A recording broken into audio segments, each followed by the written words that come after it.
പിന്നീട് അജീബായി മാറിയിരിക്കുന്ന പൃഥ്വിരാജിന്റെ അഭിനയം. പണ്ടൊക്കെ എന്റെയൊക്കെ സ്കൂളിൽ പഠിച്ചുകൊണ്ടിരുന്ന കാലത്തൊക്കെ ഞാനൊക്കെ ഒരുപാട് ഫാൻസി ഡ്രസ് നടത്തിയിട്ടുണ്ട്.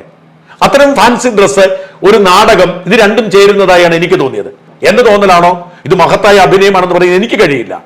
ഈ റോൾ അഭിനയിച്ചിരുന്നത് ഫഹദ് ഫാസിൽ ആയിരുന്നെങ്കിൽ, അല്ലെങ്കിൽ മമ്മൂട്ടി ആയിരുന്നെങ്കിൽ ഭയങ്കര സംഭവമായേനെ, ഒരു സംശയവും വേണ്ട. ഇത് അഭിനയം കൂടി പോയി. അതിൽ ബോധപൂർവ്വം നാടകത്തിൽ അഭിനയിക്കുന്നത് പോലെ. ഈ ആടുജീവിതം എന്ന് പറയുന്ന സിനിമയെ ചുറ്റിപ്പറ്റിക്കൊണ്ട് ഒരുപാട് വിവാദങ്ങൾ ഇങ്ങനെ ഉണ്ടായിക്കൊണ്ടേയിരിക്കുകയാണ് അല്ലേ.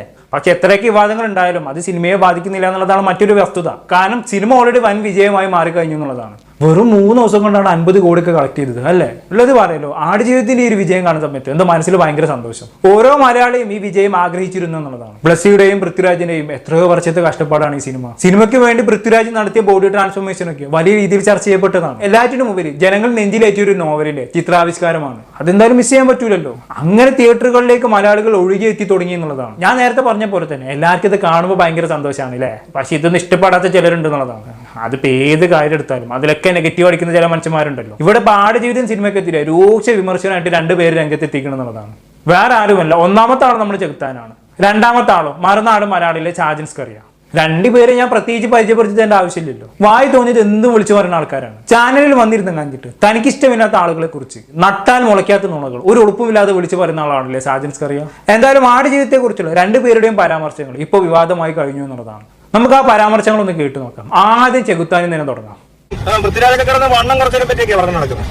ഇവരെന്തിനാ വണ്ണം കുറച്ചത്? ഇങ്ങനത്തെ കോംപ്രമൈസ് ചെയ്യുന്നത് ഭയങ്കര വണ്ണം കുറച്ചു, പട്ടറി കിടന്നു, ഞാൻ അവിടെ നിന്ന് നോക്കിയിരുന്നു, ആരാണ് തിന്നുന്നത്, പുത്രൂരുള്ളവരൊക്കെ തിന്നുന്നത് ഞാൻ നോക്കിയിരുന്നു, വെള്ളം ഇറക്കലാന്നൊക്കെ പറയുന്നത് ഇന്റർവ്യൂസ്. പൃഥ്വിരാജ് വരുമ്പോഴേ അല്പത്തരത്തിന്റെ ഒരു ഇത് നമുക്ക് തുടങ്ങും. പൃഥ്വിരാജ്, മോഹൻലാല് എന്നാ പറയുന്നത്, ഇവര് വരുമ്പോഴത്തേക്ക് അല്പത്തരവാ. ഇവന്മാര് ഇത്ര അല്പന്മാരാണെന്നുള്ളത് ഇവരുടെ ഇന്റർവ്യൂ കാണുമ്പോൾ മനസ്സിലാകുന്നത്. തള്ളു അല്പത്തരം, തള്ളു അല്പത്തരം, ഇത് 2 കോംബോ. മോഹൻലാലും പൃഥ്വിരാജും. നമ്മുടെ ഇന്റർവ്യൂ അങ്ങനെ കാണാൻ പറ്റത്തില്ല. നമ്മുടെ ഒരു വെള്ളിയൊക്കെ അടിക്കാനുണ്ടെങ്കിൽ വല്ല മൊട്ടത്തലേന്നോ കരിപ്പട്ടി എന്നൊക്കെ പറയും. ഇവര് അങ്ങനെയൊന്നും പറയത്തില്ല. പകരം ഇത്രയും കഷ്ടപ്പാട് അനുഭവിച്ചൊരു മനുഷ്യൻ ജീവിച്ചിരിക്കെ അയാളുടെ മുന്നിൽ ഇരുന്നുകൊണ്ട് ഇവൻ ഡയറ്റ് ചെയ്തപ്പോ വിശന്നു എന്നൊക്കെ പറയുന്നവരെ ഊളെ വേറെ എവിടെയും കാണാൻ കിട്ടത്തില്ല. അല്ലെ അങ്ങനത്തെ ഒരു ഊളത്തരം സാമാന്യ ബുദ്ധിയുള്ള മനുഷ്യന് ചെയ്യാൻ മടിക്കും. കാരണം എന്താണെന്ന് വെച്ചാൽ നമുക്കൊരു ബോധം വരത്തില്ല. ഇതൊക്കെ വായിക്കുമ്പോഴും പലതും കാണുമ്പോഴും പഠിക്കുമ്പോഴും അറിയുമ്പോഴാണല്ലോ നമുക്ക് ബോധം വരുന്നത്. ഇത് നേരിട്ട് അപ്പൊ ഇതൊക്കെ കേട്ടു കണ്ടറിഞ്ഞു കഴിഞ്ഞിട്ട് മനസ്സിലായില്ലെന്ന് തോന്നുന്നു കേട്ടോ. പൃഥ്വിരാജിന്റെ കഥയൊന്നും മനസ്സിലായിട്ട് ശരി, അങ്ങനെയല്ല. കഥ മനസ്സിലാവാഞ്ഞിട്ടായിരിക്കും അല്ലേ പൃഥ്വിരാജ് തന്റെ കരിയറിലെ 16 വർഷം ഈ സിനിമയ്ക്ക് വേണ്ടി മാറ്റി വെച്ചത്. അതിനെ കൊണ്ടൊന്നും അധികം പറയിപ്പിക്കണ്ട. സംഗതി എല്ലാവർക്കും മനസ്സിലായല്ലോ അല്ലേ. ചെകുത്താന് പണ്ടേ പൃഥ്വിരാജിനെയും മോഹൻലാലിനെയും കണ്ണെടുത്താൽ കണ്ടുകൂടാന്ന് ഇവിടെ ആർക്കും അറിഞ്ഞുകൂടാത്തത്. ഇതിപ്പോ ആടുജീവിതം സിനിമയോടുള്ള വിരോധമൊന്നുമല്ല. വൃത്തി എങ്ങനെങ്കിലും ഒന്ന് താറടിച്ച് കാണിക്കണം. എല്ലാവരും നിങ്ങളൊന്ന് ആലോചിച്ച് നോക്കി. കഥാപാത്രമാവാൻ വേണ്ടി പട്ടിണി കിടന്നപ്പോ വിശപ്പ് സഹിക്കാൻ പറ്റില്ലായിരുന്നു എന്ന് പൃഥ്വിരാജ് പറഞ്ഞിട്ട് എന്താ തെറ്റി? മനുഷ്യനായ വിശക്കൂലേ. അതും 72 മണിക്കൂറൊക്കെ തുടർച്ചയായിട്ടുള്ള ഫാസ്റ്റിംഗ് ആണ്. ഇവന് ധൈര്യം ഉണ്ടെങ്കിൽ ഇങ്ങനെ ഒന്ന് പട്ടിണി കിടന്ന് കാണിക്കട്ടെ, എന്നിട്ട് ഡയലോഗ് അടിക്കട്ടെ. പിന്നെ ആടുജീവിതത്തിന്റെ ഓഡിയോ ലോഞ്ചിൽ വെച്ച് പൃഥ്വിരാജിനെ പറഞ്ഞിട്ടുണ്ട്, നജീബ് ഒറിജിനലി പട്ടിണി കിടന്നു എല്ലും തോലും ആയതും ഞാൻ കൃത്യമായി ഡയറ്റ് പ്ലാൻ വെച്ച് തടി കുറച്ചതും തമ്മിൽ കമ്പയർ ചെയ്യാനേ പറ്റത്തില്ല എന്നുള്ളത്. എന്തായാലും ചെകുത്താന് പറയല്ലോ, ബാക്കിയും കൂടെ നമുക്ക് നോക്കാം. പ്ലസ് പിന്നെ പ്ലസ് പടത്തിൽ ഏത് സർട്ടിഫിക്കറ്റ് കിട്ടുന്നതിൽ എന്തോ ബുദ്ധിമുട്ടുണ്ടെന്ന് തോന്നുന്നു. കാരണം ഇങ്ങനെ ഒരു സീനൊക്കെ ഇട്ട് കഴിഞ്ഞാൽ നമ്മുടെ ആളുകൾക്ക് അങ്ങോട്ട് ഉൾക്കൊള്ളാൻ പാടാണ്. പിന്നെ നജീബിന് എന്തെങ്കിലും പ്രശ്നങ്ങൾ പിന്നീട് ഈ പറയുന്ന പോലത്തെ ആ ഒരു സ്ഥലത്ത് മാത്രം ചിലപ്പോൾ നമ്മുടെ ആൾക്കാർ കടിച്ചു തൂങ്ങാൻ സാധ്യതയുണ്ട്. അതൊന്നും അങ്ങോട്ട് പിടിക്കത്തില്ല. അങ്ങനെ ഒരു സിനിമയിൽ അത് വന്നു പിന്നെ കുട്ടികൾക്ക് കാണാൻ പറ്റത്തില്ല, അമ്മച്ചിമാർക്ക് കാണാൻ പറ്റത്തില്ല. പിന്നെ ഇവിടുത്തെ സദാചാരവാദികൾ എല്ലാവർക്കും ബുദ്ധിമുട്ടാവുന്നതായതുകൊണ്ട് പണം മാർക്കറ്റിൽ ആശാണല്ലോ പ്രശ്നം. എന്നിട്ട് കോസ്റ്റാറിന് ഇടാൻ പോവാ. ഇങ്ങനെ കോംപ്രമൈസ് ഒക്കെ ചെയ്തിട്ട് കോസ്റ്റാർ എന്ന് പറയാൻ നാണമുണ്ട്, ഉളപ്പുണ്ട് ഇവരൊക്കെ.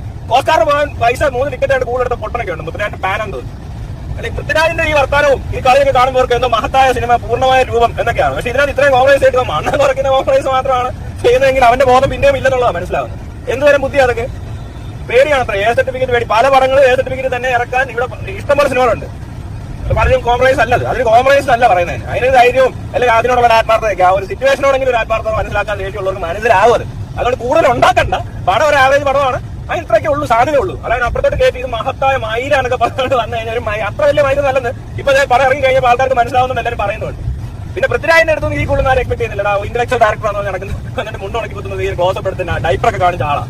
അതുകൊണ്ട് അവിടെയും കഴിഞ്ഞു. വലിയ സംഭവം ആക്കാനില്ല. എല്ലാവർക്കും മനസ്സിലാകേണ്ടവർക്ക് മനസ്സിലായിട്ട് ഇനി ബാക്കിയുള്ളത് മോഹൻലാൽ ഫാൻസിനെ പോലത്തെ വിവര വിദ്യാഭ്യാസം ബോധം വെളിവില്ലാത്ത തീരെ ബുദ്ധിയില്ലാത്തവന്മാരുണ്ട്. അങ്ങനത്തെ കുറെ പാൻസ് അങ്ങനത്തെ ഉണ്ടാക്കന്മാർക്കൊക്കെ പിടിക്കുമായിരിക്കും ഈ വന്ന ഐറ്റത്തിനെയൊക്കെ.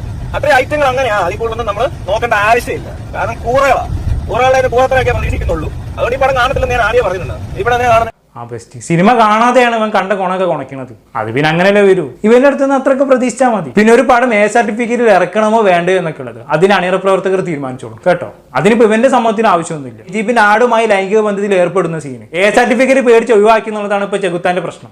ഈ സംഭവവുമായി ബന്ധപ്പെട്ട് ഒരുപാട് കോൺട്രവേഴ്സികൾ ഇപ്പോൾ ഓൾറെഡി നടന്നുകൊണ്ടിരിക്കുകയാണ് അല്ലേ. നമ്മൾ അതിനെക്കുറിച്ച് സംസാരിച്ചതുമാണ്. റിയൽ ലൈഫിൽ നജീബ് ചെയ്യാത്തൊരു സംഭവത്തെയാണ് ബെന്യാമിൻ നോവലിൽ എഴുതി ചേർത്തത്. നജീബിന്റെ ജീവിതമാണ് ആട് ജീവിതത്തിന്റെ ബേസെങ്കിലും ബെന്യാമിന്റെ ഭാവനയിൽ നിന്നും ഉൾത്തിരിഞ്ഞു വന്ന ഒരുപാട് കൂട്ടിച്ചേർക്കലുകൾ ഈ നോവലിൽ ഉൾപ്പെടുത്തിയിട്ടുണ്ട് എന്നുള്ളതാണ്. അതൊക്കെ ആവശ്യവുമാണ്. എന്നാലും ഈ ആടുമായി ലൈംഗിക ബന്ധത്തിൽ ഏർപ്പെടുന്ന സംഭവം ഭാവന എന്ന പേരിൽ എഴുതി വെച്ചത് ഒരിക്കലും അംഗീകരിക്കാൻ കഴിയില്ലല്ലോ.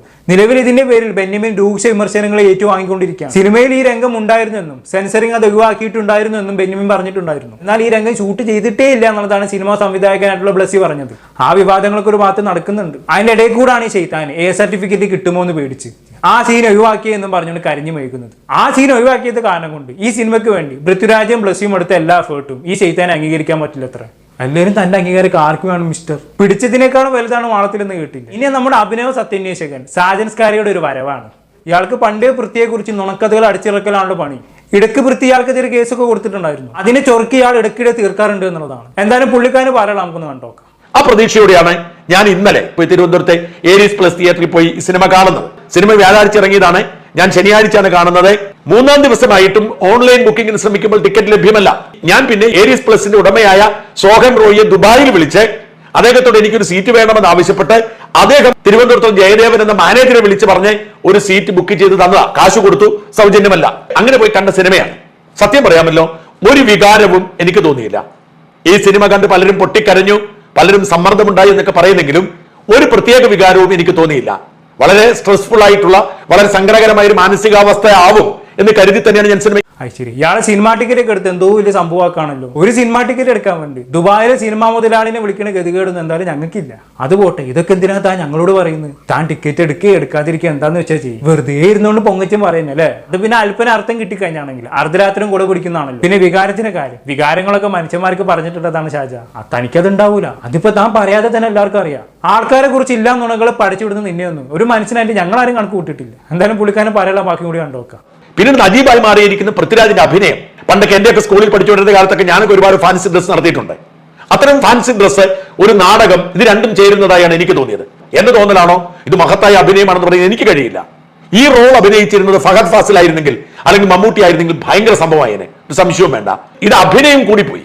അതിൽ ബോധപൂർവ്വം നാടകത്തിൽ അഭിനയിക്കുന്നത് പോലെ അങ്ങ് നാടകീയമായ ശബ്ദത്തിലും വേഷത്തിലും അംഗചലനത്തിലും ഒക്കെ മാറ്റം വരുത്തി അങ്ങ് വല്ലാതെ വൃത്തികേടാക്കി എന്ന് പറയേണ്ടി വരും. അത് മാത്രമല്ല, ഈ 35 കിലോ കുറച്ചു എന്നതൊക്കെ ഉള്ളത് എനിക്ക് മനസ്സിലായില്ലായിരുന്നു. പക്ഷെ ഒടുവിൽ അദ്ദേഹം ഉടുപ്പെല്ലാം ഊരി കുളിക്കാൻ പോകുന്ന ഒരു സീനുണ്ട്.